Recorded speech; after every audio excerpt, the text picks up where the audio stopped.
صباحو وفلوج جديد. والنهارده يوم امتياز، وكالعاده نازل متاخر موت، نازل متاخر موت، متاخر تقريبا ساعه وربع. فالمفروض دلوقتي في يوم امتياز في المستشفى، وبعد يوم الامتياز عندنا شويه شغل يتعمل وكام اوردر يتوصل، وبعدها عندنا تمرين بالليل. النهارده هنمشي كده في اليوم كده ايه سويا سويا. والنهارده للاسف انا عندي نفس يوم التمرين اللي كنت خدتكم معاه في الفلوج اللي فات، اللي هو تمرينة السكوات والديد ليفت. بس هشارككم برضو ايه شويه حاجات من اللي فات كده ونتكلم فيها شويه. فدلوقتي المفروض ان انا رايح الامتياز، نحاول ناخد كام لقطه كده ايه من هناك. كده نقدر نقول امتياز ضن، خلصنا امتياز النهارده. الباقي بقى بعد كده النهارده عندنا شويه اوردرات المفروض تتسلم، وبعد كده عندنا شويه شغل المفروض يخلص. وخلصنا شويه شغل احنا في الامتياز يعني عامه. لسه قدام شويه شغل المفروض يتعمل، ولسه اوردرات. وبعد كده عندنا تمرين النهارده. زي ما قلت لك تمرين النهارده هيكون يعني مش مختلف عن بتاعه البلوك اللي فاتت، بس اوزان اعلى يعني اعلى فتره كويسه، يعني ان احنا بقى لنا فتره كويسه مع بعض بنتمرن. غير كده كمان ان احنا في بروجريشن كويس حصل، فبالتالي الار بي اي بدا يعلى شويه بالايه في البلوكات. فنروح كده نشوف بقى الكلام على ايه، ودي سوا سوا. يا هلا. والنهارده يوم تاني عن اليوم الاولاني، النهارده يوم الاربع. احنا صورنا الفلوج بدايته كان يوم الثلاث، يعني بدايه الفلوج كانت يوم الثلاث، النهارده يوم الايه الاربع. طب ليه ما كملتش بقيه الفلوج؟ اللي ما كانش في حاجه اتعمل، وانا كنت عايز اصور الفيديو اللي هو الفيس تو فيس ده يوم الثلاث، بس ما لحقتش صراحه. فالنهارده الاربع. الواحد عايز يعني يتكلم في كام حاجه. اول حاجه نتكلم عن التمرين، ونتكلم عن الفتره اللي فاتت كانت عامله ازاي. الفتره اللي فاتت كان البطوله. احنا النهارده يوم 14 واحد. البطوله كانت يوم 4 11، من زمان قوي، يعني كانت من فتره كده طويله شويه. طيب، ما اتكلمتش عنها في فلوج او كده، ما لحقت. اولا انا كنت مصور بس ما عرفتش انزل فعاليات البطوله يعني فلوج وكده. الكليبس مش كلها اتصورت فما نزلتش. تنظيم البطوله كان كويس. بالنسبه لي انا كنت مبسوط عامه. انا كده كده كنت البطوله دي انا طالع ان انا فور فن، طالع اتبسط، مش طالع ان انا اعلق حاجه معينه، مش طالع ان انا حاطط عيني ان انا اعلق رقم، او ان انا احط رقم مؤهل. يعني انا ما تاهلتش عامه، وانا يعني اتس فير انف. انا بقالي كام شهر بلعب باور ليفتنج اصلا. انا بقالي كام شهرين او 3 شهور تقريبا بلعب باور ليفتنج، 3 شهور بالظبط. طيب هل ده كافي؟ لا مش كافي. او 4 شهور تقريبا مش كافي. يعني في غيري كان بيتمرن اكتر، وفي غيري جفتد اكتر، وفي غيري عمل مجهود احسن. ف بالتالي انا ما تاهلتش. وميك سنس. فالمهم انا التوتال بتاعي كان وقتها كام؟ التوتال بتاعي وقتها كنت جاي 170 سكوات، 200 لا 200 ما اتحسبتش عشان عملت هيتش، فكنت حسبت ال 185. و بنش 100. بنش 100 ده توتو خالص. فدلوقتي الحمد لله البنش اعلى كتير. وشاوت اوت للكوتش كابتن ادريانو. حتى الان لسه مكمل معايا، يعني انا بدأت معاه من شهر 10 ومكملين حتى الآن. نرجع تاني لمرجوعنا. في البطولة يا سيدي، التوتال كده كان تقريبا 100 و185. كام؟ 285 285 و 170. يعني هتبقى في رينج 400 وشوية يعني. يعني ما جابش ال 500، تقريبا 450 450 كده. اللي هو الرقم ده ما كانش مؤهل عامة لإيه الوزن بتاعي. قشطة، مش مهم. انا كنت اصلا بلعب 83 رو بيس جدا، وانا حاجه زي كده قشطه جدا. المهم بدأنا نكمل الحمد لله. بعد البطوله بشويه عملنا كام بي ار كويسين. اسيب لك الفيديوز هنا. والحمد لله الدنيا كانت ماشيه كويس. فاحنا كده خلصنا رحله من 11 ل شهر واحد. طيب من 11 لشهر واحد بقى، يعني تمرين الحمد لله كان كويس. طبعا كان بيحصل صعوبات في النص، شغل ومش عارف ايه، فانا كنت بقى didn't put the work 100%. من حيث التمرين يعني. ومن حيث الشغل بقى نيجي على الجانب اللي انا كنت عايز اتكلم فيه. من حيث الشغل مش هقول لك ان انا كنت بيرفكت خالص خالص، وده الموضوع اللي كنت عايز اتكلم فيه النهارده. putting the work بقى هو فكره ان انت تحط شغل، او تحط مجهودك صح، او تحط شغلك صح، او تحط بما يوصل الهدف بتاعك. فده سؤال اساسي انا كنت عايز ان انا ابدا اتكلم فيه شويه من واقع تجربه شخصيه. مش هقول لك ان انا شخص وصل لاهدافه، مش هقول لك ان انا شخص ناجح، بس هقول لك على تجربه يمكن مريت بيها تضارب المشاعر. تضارب المشاعر نقدر نقول المعنى ده، تضارب المشاعر وتغيرات نفسيه واخطاء. كل دي اخطاء اثرت على عملت ترتبات او تراكمات او مشاكل. طيب المشاكل دي هل كلها نقدر نحلها؟ دايما يقول لك اللي اتكسر يتصلح، في يقول لك اللي اتكسر ما يتصلحش. فمش مش كل مشكله حرفيا بتقدر تقول ان انا قدرت احلها او اتحلت. في مشاكل صعبه تتحل، يعني نقدر نقول ان 70% من المشاكل اتحلت، بس ده بكرم من ربنا. مش اي حد هيغلط نفس الغلطات اللي غلطتها تقدر يعني هيقدر يريكفر منها. فليه الناس مش بتوصل للهدف، او ليه انا ما وصلتش لهدفي، او ليه انا بتاخر كل شويه، ليه مثلا باخد خطوتين قدام برجع 10 ورا؟ ده سؤال كنت عايز نقعد ندردش فيه شويه. يعني انا ممكن قبل ما نخش في السؤال ده او اجابه السؤال ده او نقعد ندردش شويه، فانا اقول لكم بس التمرين دلوقتي ماشي ازاي. ماشي نفس تقريبا السبيت اللي كنت ماشي عليه. نرجع لمرجوع فكره ان انت مش لازم تبدل التمارين خالص كل اسبوع ولا اسبوعين ولا شهر ولا شهرين. لا، انت طول ما انت قادر تستمر، طول ما انت بتعمل نتيجه كويسه، طول ما انت بتاتشيف الجولز، فانت كده اون بوينت والدنيا فل جدا. ومش محتاج تغير، انت بس يعني كل اللي انت المفروض تعمله ان انت تسمع كلام الكوتش وتسمع كلام التغييرات اللي هو بيعملها. هو الكوتش يعني بيعمل حاليا تغييرات ايه في الار بي حسب حسب الوضع بتاعي، حسب انا الدنيا معايا تمام ولا مش تمام، حسب الريكفري بتاعي كويس ولا مش كويس، وهكذا. بيعمل تغيير شويه، ممكن يحصل تغيير في الاكسسوارز حسب الفتيج بتاعي او حسب الاجهاد، حسب الفتره دي انا مثلا الجيم اتغير، حصل اي تغييرات. هي دي الحاجات اللي بيعملها الكوتش. لكن السبريت بشكل اساسي او منظر الجدول بشكل اساسي هو حتى الان احنا ماشيين نفس ما احنا. الفاريشنز احنا ماشيين زي ما احنا، مش بنغير فاريشنز كتير. الدنيا ماشيه كويس جدا، وانا يمكن التقصير من عندي انا، ولكن شاوت اوت لكابتن ادريانو تاني انه مستحمل لغايه دلوقتي. طيب نرجع بقى لمرجوعنا والسؤال بتاع ليه الناس مش بتوصل لاهدافها اصلا، او ليه زياد، مش هقول لك الناس ان انا مش عايز ان هو يبقى الموضوع الكلام ان انا شخص قدوه او حاجه يعني مش تفخيم، بس انا بتكلم عامه ليه انا مثلا ما وصلتش لاهداف، او انا ليه كل ما كنت باخد خطوه مثلا قدام كنت برجع زيهم 10 ورا بعدها. انا في كام موقف كده او كام حاجه جت في دماغي اول ما وانا بفكر اكتب وانا بفكر ان انا اتكلم في الموضوع، فحبيت ان انا ايه اشاركها. انا ما كتبتش سكريبت. انا ما كتبتش سكريبت اللي انا هقوله ده، وانا في العاده بكتب سكريبت. انا اغلب الاوقات بتكلم وببدا امنتج، كل اللي هقوله ده هو زي ما تقول تجارب، وزي ما تقول ايه حاجات بفكر فيها. طيب انا اللي كل اللي عملته ايه ان انا بس رتبت الافكار اللي انا كنت عايز اتكلم فيها، رتبتها بس زي في نوت كده. رتبتها في نوت بحيث انا هتكلم في ايه بالظبط. بس اول حاجه يعني في ساوند كده الفتره دي مشهور قوي على الانستجرام وتيك توك بخصوص اللي انا بتكلم فيه ده، اللي هو ليه كل ما تاخد خطوه لقدام ترجع 10 ورا. يعني اكيد احنا عارفين الساوند بتاع ايه اللي هو اللي هو الساوند ده مشهور جدا. اسمع كده.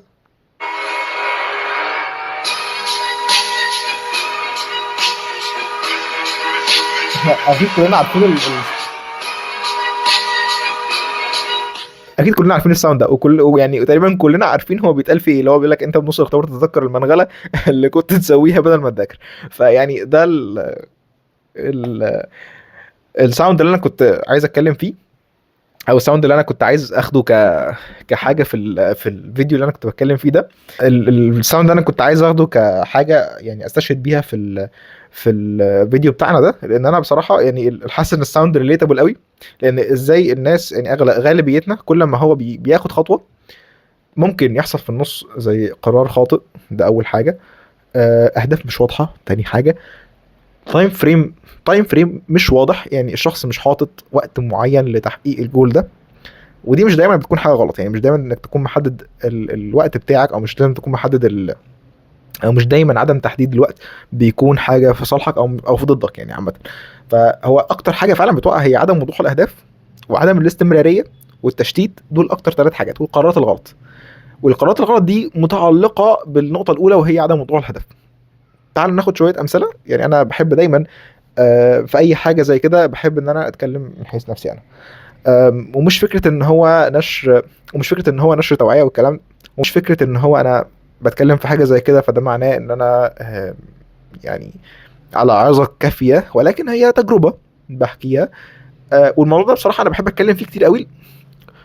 والموضوع ده بحب اتكلم فيه قوي لان هو شايف ان هو جزء كبير جدا من الكلام فيه بيعمل حاجتين. اول حاجه ان هو بيفكرك بالدروس اللي فاتت قبل كده، وتاني حاجه ان انت يعني كشخص بتتفرج على الفيديو ما تقعش في نفس الغلط وتراجع نفسك 50,000 مره. وانا بقول لك اهو انا كواحد انا كزياد لو نفس الكلام اللي بقوله لك ده اتنصحت بيه، انا كنت هعمل نفس الغلط تاني، بس انا ما كنتش عارف العواقب. يعني انا النصيحه بتجيلي من غير عواقب لان انا ما كنتش بعرف، لان انا ما كنتش شايف مثال حي قدامي. وكنت دايما في امثله حيه قدامي كنت بشوفها، بس دي كنت بخاف ابقى زيها، بس ما كانش ريليتد ليا. انت خايف تبقى زي مثال معين بس هو ما اتحطش في نفس الظروف. انت بس جاست خايف تبقى زيه. هي دي بقى دي مشكله تانية. طيب عدم وضوح الهدف، دي نقطه، دي نقطه كتير قوي بنقع فيها. يعني خلينا نقول مثلا مثال، ناخد مثال، هديك مثال عام ومثال خاص. المثال العام زي مثلا واحد محمد مثلا، محمد حب ان هو يدخل يبقى مدرب. طيب محمد ده داخل يبقى مدرب ليه؟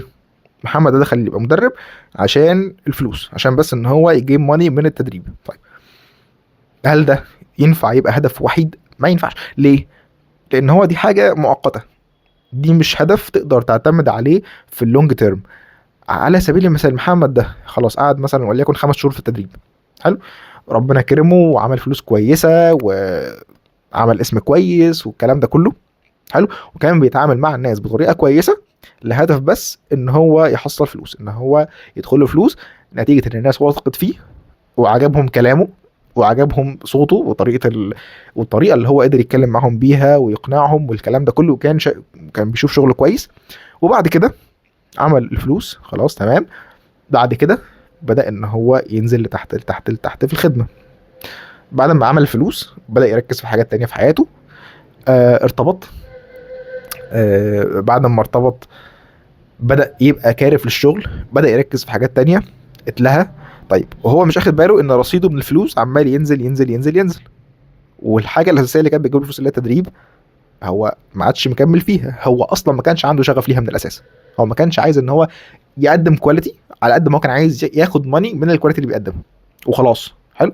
طيب مش اخد باله ان على الناحية التانية فلوسه عمالة تنزل تنزل تنزل.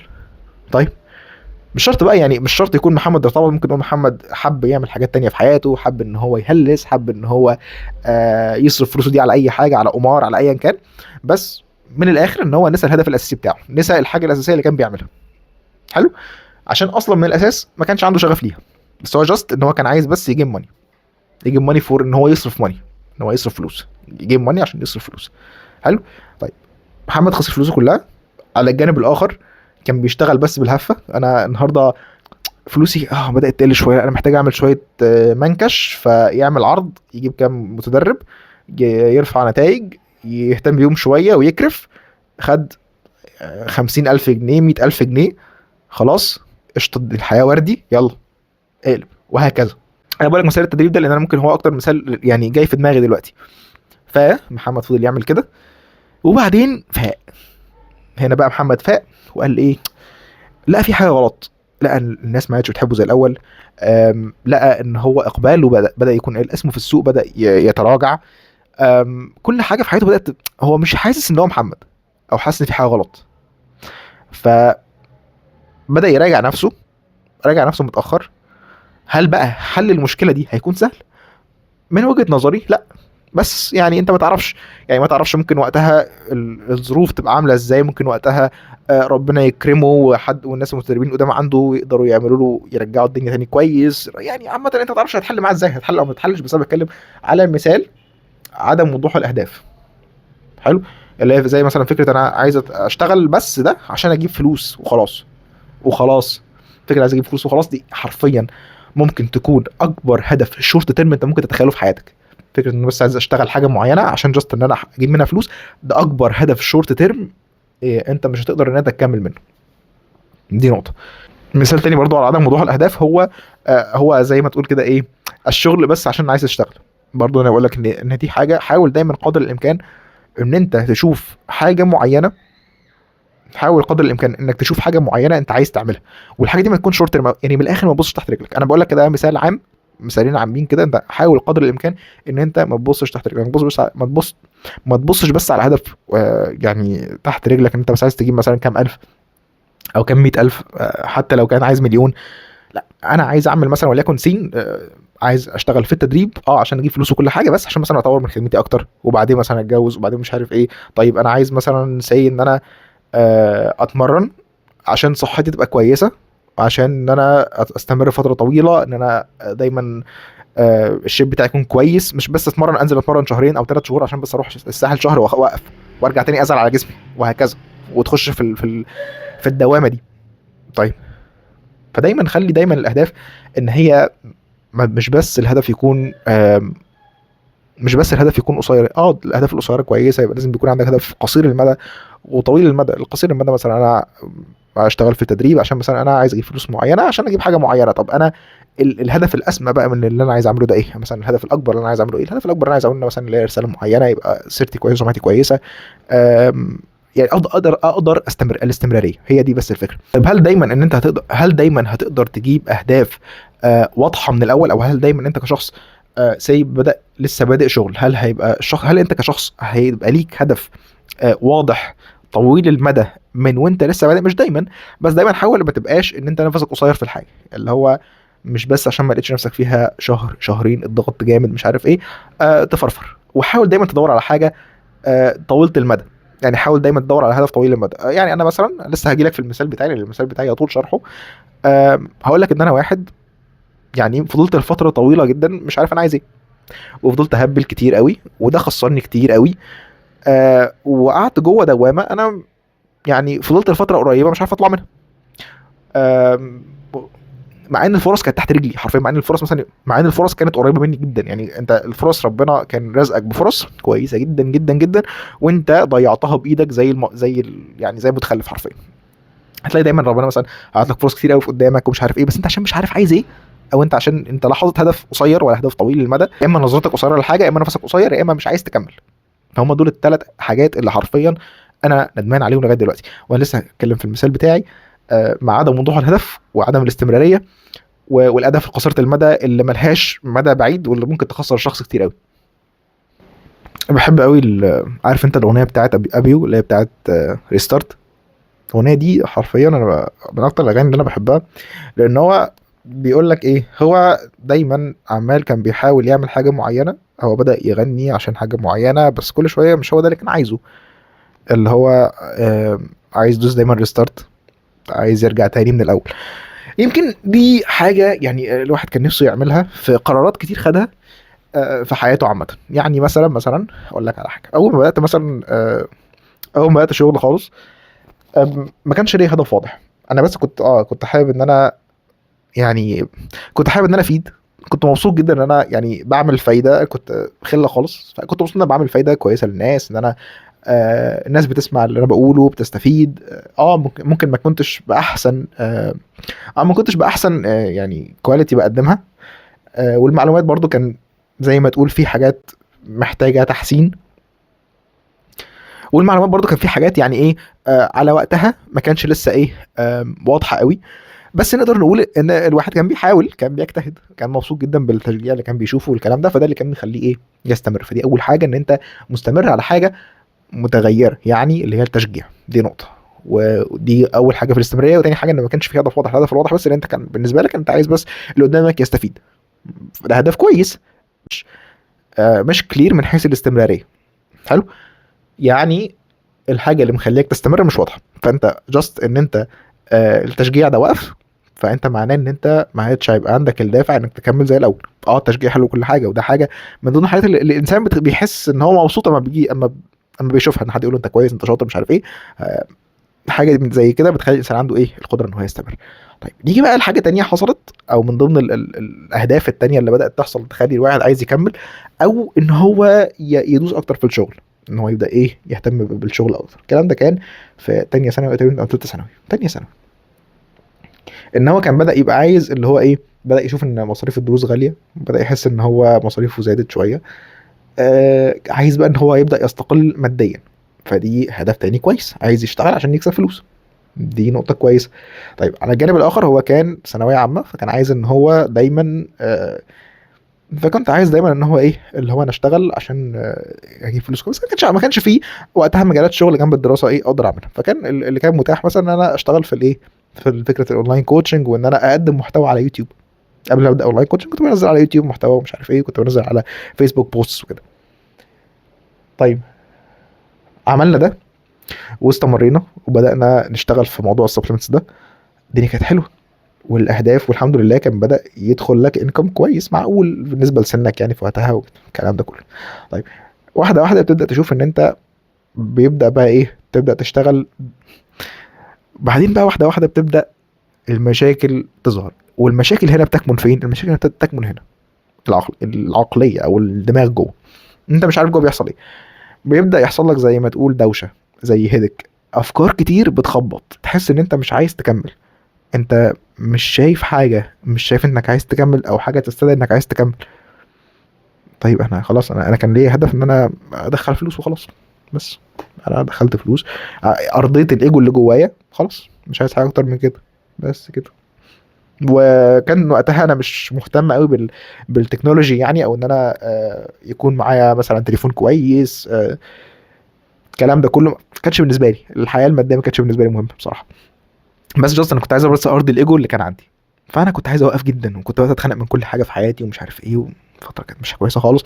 بس جاست ان ايه، بس كملت، قلنا نكمل ومش عارف ايه، والحمد لله. كان ايه يعني، ربنا كان بيكرم الواحد على قد ما هو كان بيتعب. هو بس الواحد كان فترتها كان جاست ان هو عايز يتعب جاست فور ان هو يتعب، بس كان بيتكيف من فكره ان هو ان بين، الشخص ان بين، فانا كده متكيف. فلسه حتى الان الاهداف اللونج تيرم مش واضحه. انت بس جاست ان انت بتقدم محتوى، فانت عايز تفيد الناس، بتدرس فعشان تجيب جي بي اي كويس، مش لهدف يعني. انا ما كنتش عايز اشتغل في العلاج الطبيعي اصلا. فكره انك كنت عايز اشتغل في الكوتشنج، بس وقتها ما كانش في كلاينتس، فما كانش في حاجه برضه تشجعني. ووقتها برضه كان بدا يختفي الدعم شويه والاتنشن، فانت ستيل كده الثلاث حاجات، بعض الحاجات اللي كانت مشجعاك بدات تختفي، او دوافعها بدات تختفي. حلو. واللونج تيرم، والهدف اللونج تيرم او الطويل المدى اللي هيجيب لك الانبساط والدوبامين بدا يغيب او مش موجود. فبالتالي انت حاسس بايه؟ كل اللي انت حاسه دلوقتي ان انت على اعتاب انك ايه، تنتهي او توقف. و ووقتها انا كان ليا، كان في فتره كده انا كنت فيها مش يعني، في فتره كده انا كنت فيها الحمد لله، كنت زي ما تقول في البرايم يعني. وده كان فضل كان في فتره كده كان زي ما تقول كنت برايم، انا كنت حاسس ان انا برايم، وده كان فضل من ربنا. بس يعني ايه، بقيت احسب ده بالانطفاء بقى، بقيت احس ان انا بالانطفاء وعايز اجيب ورا وعايز اوقف والكلام ده كله. فاختفيت. اختفيت فتره لا باس بها، وبدات انشغل ببعض الحاجات اللي ما كانش لها اي لازمه. وبعض الحاجات اللي لو رجع بيا الزمن ألف مرة أنا كنت قتلت نفسي المرة دي. يعني في حاجات أنا كنت قلت لك لو كان رجع بيا الزمن كنت عادي، بس المرة دي، المرة المرة دي بقول لك لو رجع بيا الزمن في بعض الحاجات الزبالة اللي أنا كنت عملتها كنت قتلت نفسي بالجزمة. بعض الحاجات كانت نابعة من فكرة إن أنت من الاتنشن، وفكرة بعض الحاجات اللي نابعة من ناحية إن أنت عايز تشجيع، من ناحية إن أنت عايز حد جنبك. آم، كل الحاجات دي أنت كنت نفسك إن هي تكون موجودة في حياتك، فكنت بتتصرف تصرفات متخلفة عقليا عشان إيه؟ عشان تنالها. فلو رجع بيا الزمن فانا هقتل نفسي حرفيا ان انا قبل ما اعمل حاجه زي كده. ادي اول تشتت كان في ثالثه كليه، كان من اسوأ التشتتات اللي تشتتها في حياتي. و... وكان في فتره دخلت في بنج ايتنج، فبدات اخسر كتير قوي قوي قوي قوي من اللي انا ايه، من اللي انا عملته، من حيث الفيزيك اللي هو ما كانش واو يعني، بس كانت صحتي كويسه. بدات صحتي تتدهور ورا، ونزلت جامد جدا جدا جدا من قبل كده. آه وما عدتش انا من الاخر، كنت حاسس ان هو انا ده مش انا. زدت 30 كيلو حرفيا من جسم، من وزن جسمي، كان منهم دهون وعضلات لان انا كنت بتمرن. حسيت الانسولين عندي كانت سيئه جدا، نفسيتي كانت سيئه جدا، ما كنتش عايز اشتغل. كفاءه الشغل عندي كانت قليله، كان نفسي اشتغل كويس بس مش قادر. ده بقى كان منعني، كنت حاسس ان انا جوه دوامه انا مش عارف اطلع منها، ومش حاسس ان انا مش عايز اطلع منها. عارف انت اللي هو تصحى من النوم، انت وراك حاجات بس مش عايز تعملها، مش عايز تعمل حاجه، انت حرفيا جاست ان انت مخنوق في حاجه خانقاك، مش عايز تعمل حاجه في حياتك. ومفيش هدف طويل المدى، مفيش تشجيع، ومفيش حاجه تشجعك ان انت تقوم. هل ده حاجه صح؟ لا، بس هو احيانا لما بيكون الهدف بعيد المدى موجود، او الهدف الكبير موجود، انا عايز اعمل ده عشان اوصل لده، فدي حاجه بتخلي الواحد يتشجع بشكل كبير جدا. طيب. ومش معنى ان الشخص يكون اهدافه ان هو يشتري حاجات، او ان هو يستمتع ببعض الحاجات اللي بيشتريها، دي حاجه تعيبه. بالعكس، لو دي حاجه هتخليك تقدر تستمر، وان انت تكون الحاجه اللي بتقدمها دي او الرساله بتاعتك دي ومش بتضر حد، وبتفيد الناس، واللي هي فيد واستفيد، انت بتفيد الناس وفي الاخر بتاخد فلوس، بتجيب اللي انت عايزه، بتتبسط، مش عارف ايه. تمام. هل البيئه الاستهلاكيه دي دايما غلط؟ مش غلط، ومش دايما صح. بس لما تحول الانسان ان هو انسان استهلاكي بزياده، بما يضره بيضر دماغه، ده غلط. بس مثلا شخص كل فين وفين هو بيشتغل عشان يعمل حاجه عشان يتبسط بيها، مش حاجه تعيب الانسان خالص. فيا سيدي، طولت عليك ونكمل. وصلت لثالثه كليه، وصلت لثالثه كليه من التشتت ومن بوظان الصحه والكلام ده. وبعد كده يا سيدي، بدات احاول افوق شويه واحده واحده بكتابه البوستات لغرض ان انا اتنشن، لغرض ان انا عايز انال اتنشن تاني. بدات ادرس حاجات معينه. كان من وقتها ايام البودكاست بتاع راديو شيك، بس كنت خلاص يعني، كان البودكاست ده قبلها بفتره كده، كان في الصيف. بعدها بقى كنت ايه، بقى اكتب بوست اللي هي بتاعت الموبيليتي والاستابيليتي والسترينث والكلام ده. كان المدرسه بتاعت جوردن شالوز وكونور هاريس وزاك كوبلز والكلام ده، وكوتش باكستر اللي هو تيم بريسكريبت. كنت بقى اكتب الكلام ده. كنت حبيت جدا الكورس ده. كان فيه دكتور احمد الهواري ربنا يكرمه، كان اداني، كان ساعدني كان في دكتور احمد الهواري ربنا يكرمه، كان بيساعدني دايما بالايه، ساعات كورسز او كده نشوفها وكده. كان اداني الكورس بتاع بريسكريبت، كان ممتاز وغير نظرتي لكل حاجه 180 درجه وفرق معايا جدا. فالمهم يعني كنت بكتب ايه بوست تخص الكلام ده، ما كانش يعني ما كنتش بشوفها كتير، فانا كنت بقى ايه بكتبها، وكنت بحاول اوضحها وابسطها والكلام ده، وادي حلول عمليه. حلو الكلام. ده كان بيديك دافع شويه، كان بيدي دوبامين صغير كده اللي هو ايه، خليني ازق اليوم مش عارف ايه، واتمرن تمرينه حلوه وانا مبسوط، اشوف كومنتس ولايكس وبتاع. حلو الكلام. ومازال النقطة اللي هي النقص او الحاجة اللي كانت عندك، انت مش قادر ان انت ايه مش قادر ان انت تساتسفايد، مش قادر ان انت تعالجها. فستيل برضه عامله لك زي هيدك، عايز اتنشن، عايز ان انا انال الاتنشن. فده حاجة متخلفة، وتصرفات كتير بقى كانت متخلفة عقليا وقتها. يعني ايه، لو رجع بيا الزمن كنت هقتل نفسي يعني. المهم يا سيدي، دخلنا في بعض الحاجات والحياة مشيت وبتاع، وبدأ يظهر هدف. بدأ يظهر لي هدف. الهدف ده كان نفسي احققه في فترة من الفترات، ان انا ارجع تاني كويس، ارجع تاني زيادة اللي انا عارفه، ارجع تاني ان انا ابسط بشغلي، ابسط باللي انا بعمله، ارجع اقدم كواليتي كويسة واظهر لي فرصة شغل كويسة. الحمد لله الدنيا بدأت تمشي كويس، بس ستيل انت تايه، ستيل مشتت. دي بقى النقطة التانية، ان انت مشتت من حاجات كتيرة قوي. كل حاجه بتشدك في ناحيه، هدفك مش واضحه تاني. بس انت هدفك اللي انت عايزه، هدفك اللي انت عايزه انك ترجع تاني زياد، ترجع تاني زياد البرايم. طيب هل وقتها بقى، وقتها رجوع زياد البرايم ده سهل؟ مستحيل، صعب جدا. المره دي في مسؤوليات مختلفه. عارف انت اللي هو مش دايما هتبقى عايز تدوس ريستارت وترجع ريستارت تاني بنفس الفيز او بنفس الطريقه. لا، انت المره دي بتدوس ريستارت ومش عارف تعمل ريستارت. ايوه هي دي بقى، جابت خيوط الشر، ما بقتش قادر ادوس ريستارت. هي دي، بحاول اعمل ريستارت مش عارف، مش عارف. مسؤوليات اكتر، حاجات اصعب، تاسكات اصعب عليك. فالوقتها انت حاسس ان انت بتتشد من كذا حته، فانت مش عارف تعمل حاجه. فستيل انت مش عارف توصل للبرايم. ستيل بتحاول. حاولنا كمل، خسرنا حاجات، خسرنا حاجات، خسرنا حاجات، وكسبنا حاجات. الحمد لله، كانت فرصه كويسه. طيب الضغط زاد قوي، سبت الفرصه، مش عايز الفرصه، عايز ارجع زياد. زياد بقى اللي هو ايه، اللي هو عايز يرجع تاني تمرينه، حياته تبقى كويسه، يعرف يذاكر مش عارف ايه. تمام، تمام. سيبنا الفرصه. زياد رجع؟ ما رجعش. ليه؟ لسه ما تسيستمش. تسرع زياده، عايز يمشي، يسيب الشغل اللي كان معاه، عايز يرجع تاني يستقل، عايز يرجع تاني ان هو يحاول يعمل حاجه لوحده، عايز يرجع تاني يحاول يحاول يحاول. حلو الكلام، مش وحش خالص، اهدافك مش وحشه، بس ما حققتهاش. برضه انت ما حققتش الاهداف اللي انت عايزها. ليه؟ ليه؟ لان من الاساس انت المره دي مش واضح، مش واضح مع نفسك. انت كبرت، مسؤوليتك كبرت شويه، فانت المفروض المره دي سيستم الحياه يختلف. برايم زياد ده لازم يكون له ترتيب اولويات مختلف، لازم يكون له ترتيب يوم مختلف، روتين مختلف عن الروتين اللي كان عايشه في ثانويه عامه او ثانوي. ما كنتش مدرك ده. فضلت احاول ان انا احاول ارجع، مش عارف. طيب دخلنا في دوامه تانية، وفتره كانت صعبه شويه، وامتحانات ومش عارف ايه، وي. وجت فرصه تانية، الحمد لله. فرصة تانية خدناها، استمرنا فيها شوية وسبناها تاني. وبعد كده عملنا الكورس بتاع برو تيم اكاديمي. الحمد لله كان كويس جدا. الحمد لله الكورس ده كنت وقتها بحاول اعمل فيه 200%. فوقتها بقيت حاسس ان انا ارجع زياد تاني. بقيت افهم انا عايز ايه، بقيت افهم ان انا طريقة الشغل المفروض اللي هي اقدر اسكسس فيها كانت تبقى عاملة ازاي. واللي ما كانتش صح برضو، الواحد ما ينفعش يعتمد على حاجه اللي فكره ان انت بس جاست ان انت بتقدم حاجه معينه وخلاص ودي بتعيش عليها فتره وبتاع. لا، برضو مش حاجه صح. اتعلمت حاجات كتير قوي في الفتره دي، في التعامل، في كل حاجه، في الماركت يعني. اتعلمت حاجات كتير قوي في الايه في الفتره دي. حلو جدا، حلو الكلام. طيب الكورس فضل يمشي شويه شويه شويه وبعدين توقف عادي، يعني زي اي سلعه في السوق، يعني تمشي شويه وبعدين توقف. ما كانش عندي خبره كافيه في الماركتنج ان انا اعمل ماركتنج بنفسي او الكلام ده كله. طيب خلاص، عملنا منه فلوس كويسه، اتبسطت قوي بالفلوس دي. طيب الفلوس دي وقتها كانت كام؟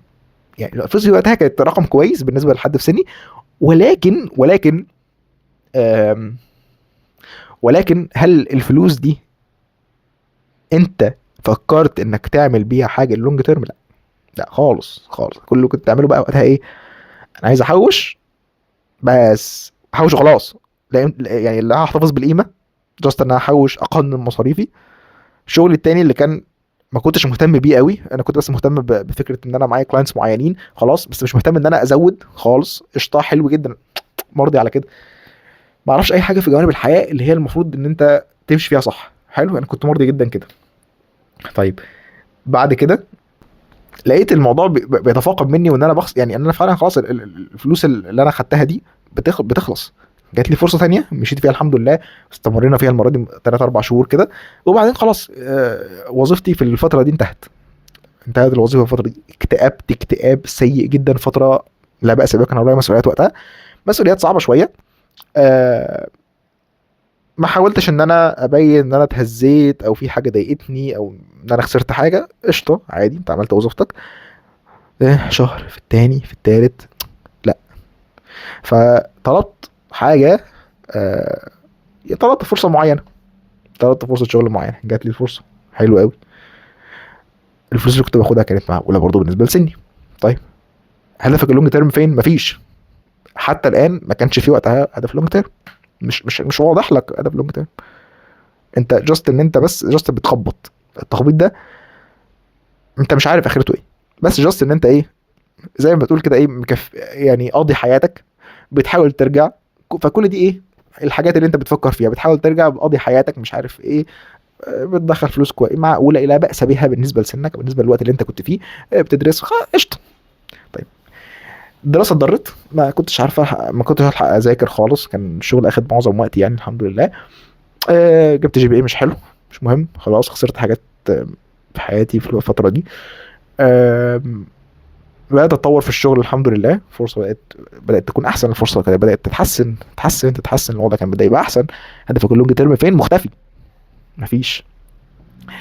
انسان بقى وقتها لما يقع في شرور افعاله وشرور افكاره، بجد لما الانسان يقع في شرور افكاره ويحاول يخسر كل حاجه بسبب دماغه، وبسبب ان هو ما عقلش اي عواقب من اللي هو كان بيفكر فيه.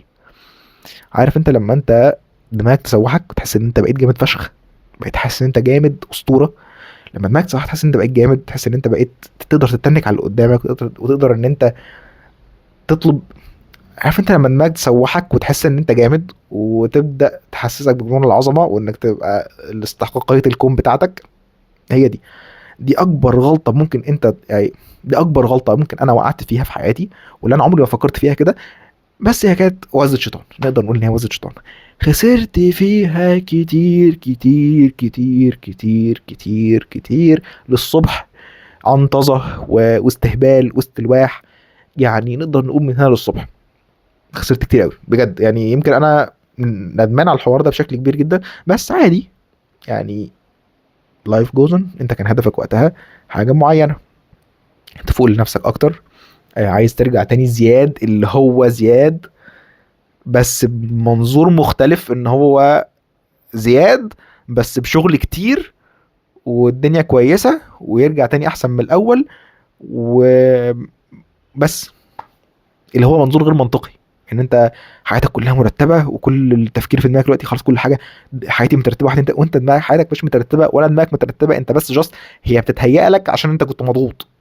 انت بتهرب، دماغك بتهرب بتسوحك. حلو، مشيت ورا التسويح. قعدت بقى مع نفسي فترة كده، يعني بما ان انا وقتها كان يعني بدأ يحصل بعض المشاكل بسببي كده. قعدت مع نفسي كده فكرت شوية، يا واد اللي انت عملته ده صح ولا غلط؟ اللي انت عملته ده عواقبه ايه؟ اللي انت عملته ده مش عارف ايه. طيب عواقبه كانت سيئة، بس يمكن اداني فرصة ان انا افكر شوية وارجع لنفسي. بس يعني انا يمكن اكتر حاجة استفدت بيها ان انا بعد كل التخبيط ده انت بتحاول تلاقي نفسك. انت جاست بتحاول انا نقدر نقول ان الواحد بدا يلاقي نفسه شويه، بدا يكون عنده صوره اكبر للي هو عايز ايه، او هو بيعرف يعمل ايه، او هو المفروض يعمل ايه. بدا يكون عنده صوره اوسع لل I can do what او what I can do. دي الفكره، دي ممكن دي مفتاح كل حاجه. هتوصل لها، هتوصل لها من الاول. زي ما قلت لك في الاول خالص، صعب انك توصل لحاجه، لمفتاح I can do ايه و I can't do ايه، وانا عايز اعمل ايه على اللونج تيرم ومش عارف ايه. صعب توصل لها من الاول، بس حاول ان انت تفهمها. حاول دايما تفهمها، حاول تحلل كل حاجه بتشوفها. حاول ان انت المواقف اللي بتعدي عليك، او المشاكل اللي بتحصل لك، او التخبيطات اللي بتخبطها، ما تعديش عليك هدر، ما تعديش عليك ان انت ما تعديش عليك هدر، ما تعديش ان هي مواقف عدوا خلاص. لا، حاول تاخد منها عظه دايما. حاول تعرف ان انت شخص انسان بتغلط. انا يمكن من ضمن اكتر المشاكل اللي كانت بتحصل لي اللي هي نوبات الاكتئاب. انا مش عايز اسميها اكتئاب، بس كانت نوبات استهبال. اللي هو كان خلاص انا بيجي لي شت داون، اللي هو بيرند اوت، انا مش عارف افكر، وكل الافكار متلخبطه، مش عارف اقوم، مش عارف اعمل حاجه، ومش عايز اعمل حاجه. حاولت اعمل كذا حاجه قبل كده، واللي هي انام عليها بقى، خلاص عملناها، خلاص ننام عليها، ننام على البرايم ده، ومن غير ما تسوق له، من غير ما تعمل له اي حاجه، جاست ان انت عملت حاجه بتخليك خلاص ترتاح ان انت عملت حاجه، وترجع تاني لنوبتك، ترجع تاني لنفس اللي انت القرف اللي انت كنت فيه. تنام مش قادر تقوم، مش عايز تعمل اي حاجه. انت خلاص، انت دماغك سستمت ان انت عايز تعمل بس حاجه مؤقته. خلاص، فلفل اعمل دوبامين، ان هو خلاص يعني ارض الدوبامين. وبعدين خلاص مش عايز بقى، مش عايز اسمع صوت حد، ومش عايز اكلم حد، ومش عارف ايه ومش عارف ايه. وكانت بتحصل لي كتير ان هو انا كان بيجي لي اوقات خلاص انا مستحيل اكلم حد. يعني انا مستحيل لو الدنيا بتشقلب، انا مستحيل اسمع حد، ولا مستحيل اكلم حد، والكلام ده كله خلاص قفلت معايا وتربست. كل ده بسبب ايه؟ بسبب دماغي. طب هل صح ان الواحد يسيب نفسه لدماغه؟ لا، ده اسوأ حاجه برضه. انت لازم دايما ان هو تحاول يبقى ليك مرجع او ريفرنس، ان حاجه تخليك تقوم. هتكتشفها مع الوقت، ويعني وربنا يرزقك حد اللي هو دايما يكون في ظهرك ويساعدك والكلام ده، وتسمع منه، و... وزي ما تقول كده ايه، يشجعك على الحياه بعدين، او يشجعك انك تكمل اللي انت بتعمله. لان انت مستحيل تكون حياتك 100% شغف. انت حاجه زي كده انت هتعملها بنفسك، حد يقدر يساعدك من خارجي، اهلك، اصحابك، اي حد. في ناس ممكن تتلقى في طريقك، ربنا يكرمك بيهم ان هم يساعدوك ان انت تقوم تاني بعد كل وقعه بتقومها. في نفس الوقت برضو لازم دايما تاخد دروس. لازم دايما كل حاجه بتحصل لك في حياتك تاخد منها دروس. في زي ما قلت لك، انت كل حاجه بتحصل لك في حياتك ليها سبب. شوف الحاجات اللي انا قلتها دي كلها، والمشاكل اللي حصلت، وان انا زدت كميه وزن كبيره جدا. يمكن كميه الوزن الكبيره اللي زدتها دي هي ساعدتني اصلا ان انا اقدر ابني عضل احسن، مع ان كنت فاكر ان دي مصيبه سوداء حصلت لي، ان انا حاسس ان انا تخنت جدا، و يعني كل وظائف جسمي كانت سيئه جدا وقتها. بس الحمد لله بعدها لقيت نفسي ان انا كنت عامل عضل كويس. بعد ما صحتي اتحسنت، حاسس ان انا رجعت اقوى، مع ان كنت رفيع جدا، مش عارف ايه الكلام ده كله. كانت اوزاني واقعه جدا، الحمد لله دلوقتي اوزاني بقت احسن. فانت كل حاجه بتحصل في حياتك فهي ليها سبب. بس دايما حاول دايما ان انت تحلل او تشوف ده حصل ليه، ده حصل ليه، وعمل ايه، و... واتعلمت منه ايه. يعني ممكن اقول لك انا اتعلمت ان بلاش في حياتك ان انت تستعجل على حاجه. ادي كل حاجه وقتها.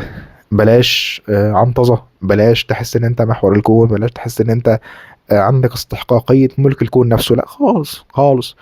انت بتحاول، بتعافر، بس حاول بذكاء. يعني دايما اتعلمت ان انا احاول بذكاء. هتيجي عليك فتره هتحاول بغباء وهتطش، وانك جاست هتبقى بتشتغل عشان تشتغل ومش عارف ايه. بس دايما حاول ان انت تبقى انت عارف انت بتعمل ايه، او يبقى انت من الكلام اللي انا قلته ده يبقى انت قادر ان هو يساعدك ان انت تخلق صوره للي انت بتعمله حاليا، حتى لو انت كنت تايه. انا ستيل تايه، ما بقولكش انا مش، بس على الاقل انا فاهم يعني ايه اللي بيحصل، ايه في وعي اللي هو ده. طب دلوقتي ده بيحصل مثلا فتره مؤقته. طب دلوقتي الفتره دي انا شايف دلوقتي مثلا عندي صوره مكونه، انا بعرف اعمل ايه وما بعرفش اعمل ايه، وانا مكاني فين لحد ما، وهكذا. الزمن مخبي ايه ما اعرفش، بس زي ما تقول انا بدا يتكون عندي صوره وات اي كان دو، وات اي كان دو، الكلام ده كله. فرصة زرار الريستارت دي موجودة عشان ترجع تاني تتعلم، وما تعملش نفس الأخطاء تاني. هو زرار هتدوسه. حاول دايما تدوسه في الوقت الصح قبل فوات الأوان، وقبل ما تكون خسرت حاجات كتير. حاول دايما تراجع نفسك. حاول دايما إن أنت كل حاجة أولوياتك كلها ترتبها من الأول. حاول دايما ترتب أولوياتك صح. حتى لو حاسس إن أنت كل حاجة مهمة، حاول دايما تخلي وقتك منظم. اتعلم من كل حاجة مريت بيها. ودي يعني كلها ممكن أقول نصايح أنا كنت عايز أقولها لنفسي. يعني ممكن أكون بكلم نفسي في الوقت ده 42 دقيقة من الرغي مع نفسي. ف فالقاكم في فلوجز تانية ورغي تاني. الفيديو ده هينزل زي ما هو، بس هيتقطع بس من الحاجات الايه والكلام اللي بقوله في النص ده. واتمنى الفيديو يكون عجبكم، والقاكم. ولو عجبكم النوع ده من الفيديوهات، في منه كتير كتير قوي لو عايزين نقعد نتكلم. وفي ديتيلز لسه ممكن ما كنتش قلتها، ممكن افتكرها برضه نتكلم فيها. لو عايزين ديتيلز تانية، عايزين فيديوهات من دي تاني، اكتبوا في الكومنتس لو عجبكم الفلوج اي حاجه. السلام عليكم.